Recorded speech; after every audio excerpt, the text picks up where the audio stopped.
తులారాశి వారికి ఈ వారం ఇంటా బయట చెప్పుకోదగిన స్థాయిలో ఇబ్బందులు ఏర్పడతాయి. వృత్తి ఉద్యోగ పరంగా కష్టానికి ప్రతిఫలం సగం లభిస్తుంది. ఉద్యోగంలో కూడా మనశ్శాంతి లోపిస్తుంది. ఉద్యోగ ప్రయత్నాలు చేద్దాకా వచ్చి చేజారిపోవడం, ఉద్యోగంలో సహోద్యోగులతోటి ఇబ్బంది ఉండే అవకాశం గోచరిస్తుంది. వ్యాపారంలో ఎంత కష్టపడ్డా ఫలితం తక్కువగా ఉంటుంది. తృతీయ షష్టమాధిపతి అయిన గురువు భాగ్యంలో ఉన్నారు. కేంద్రంలో అంత అనుకూలంగా లేదు. ఖర్చులు అధికంగా ఉంటాయి. ₹1 వస్తే ₹2 ఖర్చు ఉంటుంది.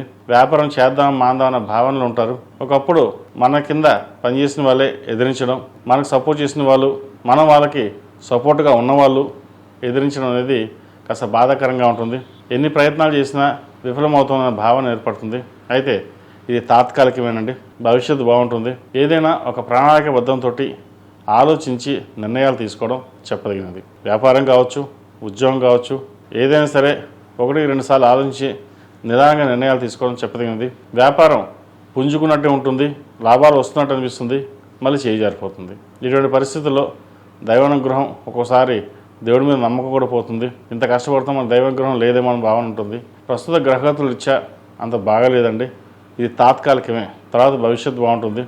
మీరు చేసే స్వయం కృషి కష్టం ఏదైతే ఉందో అది ఏ రోజు భూమిపోదు.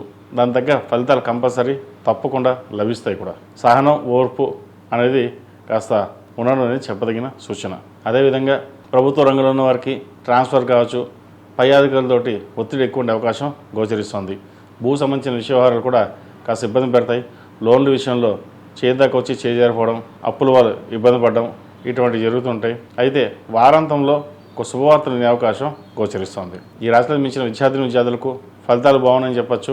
విద్యాపరంగా శ్రద్ధ ఎక్కువగా తీసుకోవడం చెప్పదగినది. స్నేహితులకు దూరంగా ఉండడం, దుర్వ్యసనాలకు దూరంగా ఉండడం చెప్పదగిన సూచన.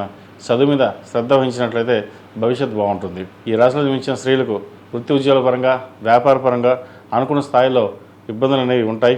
ఏం చేసినా కష్టానికి ప్రతిఫలం మటుకి తక్కువగానే ఉంటుంది. ఉద్యోగంలో సహోద్యోగులతోటి ఇబ్బందికరమైన వాతావరణం ఉంటుంది. ఇది తాత్కాలికం అని చెప్తున్నాను. ఇందాక చెప్పినట్టుగా ఇప్పుడు కూడా తాత్కాలికం. ఇది మనోధైర్యాన్ని పెంచుకోండి. మీకున్న ధైర్యం అది ఎనలేనిది. మీరు ధైర్యాన్ని కోల్పోకుండా స్థిరంగా నిలబడి మీ ఆలోచనతోటి ముందుకు వెళ్ళినట్లయితే మరిన్ని మంచి ఫలితాలు ఉంటాయి. 10 మంది చెప్పారు అలాగే ఉంటుంది ఇలాగే ఉంటుంది అని చెప్పి అవన్నీ పక్కన పెట్టేసి మీరు ఏదైతే అనుకున్నారో ఆ నిర్ణయాన్ని కట్టుబడి ముందుకు వెళ్ళండి. భవిష్యత్తు బాగుంటుంది.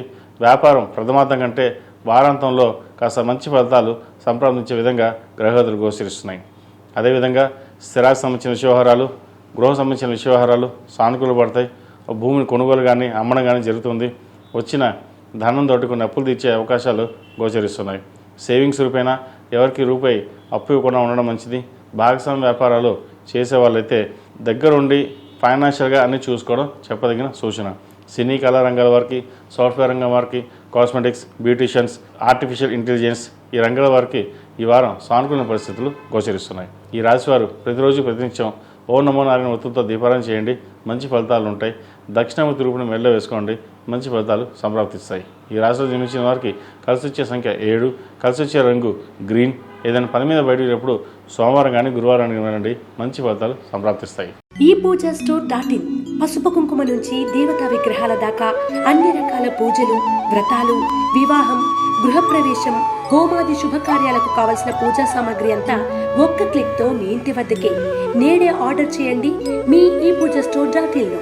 One stop for all puja needs.